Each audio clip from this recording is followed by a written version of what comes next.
Reduce ocean acidification. The ocean is becoming acidic due to the absorption of carbon dioxide from the atmosphere. We need to reduce ocean acidification at any cost. This change in pH level can be devastating for marine life living around coral reefs and other delicate ecosystems. However, there are many ways that we can help prevent this process by reversing it or slowing it down. There are also a few methods that you might not know about. Reduce ocean acidification by education. Ocean acidification can now result in dead zones where marine life cannot survive and has increased sea temperatures, which also have a negative effect on species survival rates. It's clear we need to do more than just educate people about their actions if they want to help preserve our planet for future generations.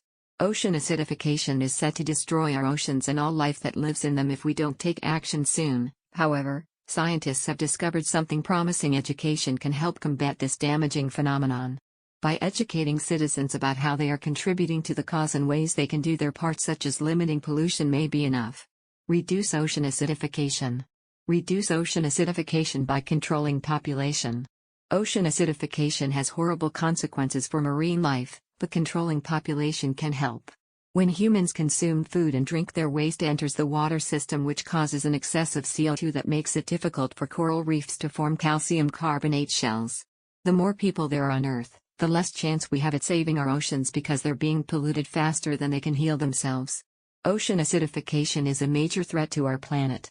It's caused by the buildup of CO2 in oceans, which decreases pH levels and makes it harder for creatures like coral reefs to form their protective calcium carbonate shells. One way we can help reduce ocean acidification would be through population control measures such as family planning initiatives. It may not have an effect on reducing CO2 emissions, but those reductions will combine with other policies or actions you take that do impact them. Reduce ocean acidification. Reduce ocean acidification by home waste management. Our oceans are in a state of crisis. The increasing acidification is imperiling ocean life by making it difficult for tiny organisms to survive and thrive, causing coral reef bleaching, robbing marine ecosystems of their biodiversity, which provides habitats for many other species on land as well. What can we do to prevent this environmental disaster from worsening even more? One simple solution may be recycling your home waste. Ocean acidification can be controlled by managing home waste.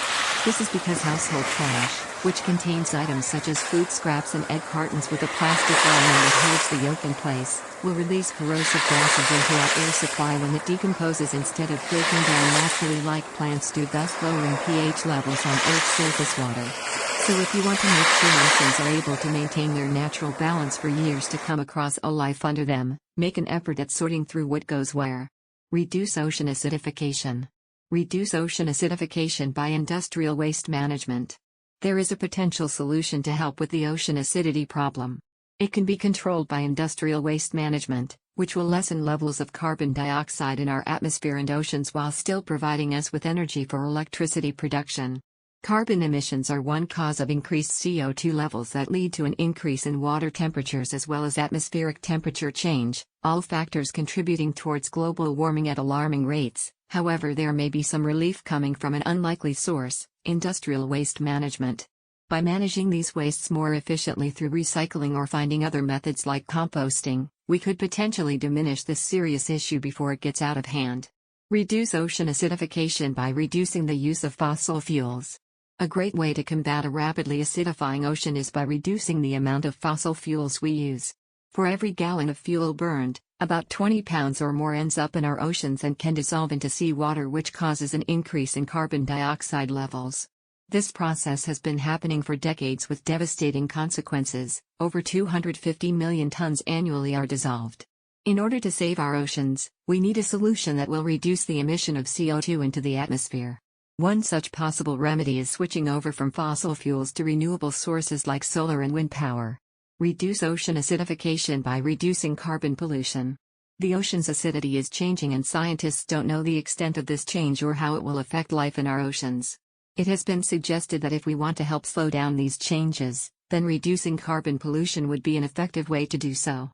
Ocean acidification cannot continue to progress if we reduce our harmful CO2 emissions and pollutants in general, which will help keep them at a safe level for marine life. Ocean acidification happens when increased amounts of CO2 from fossil fuel emissions are absorbed into seawater, which upsets natural pH balance and causes a drop in water's basic salt content, a process known as ocean dealkalization. The result: more acidic waters with less oxygen for marine creatures like sea turtles, fish eggs, coral reefs and mollusks on shorelines worldwide.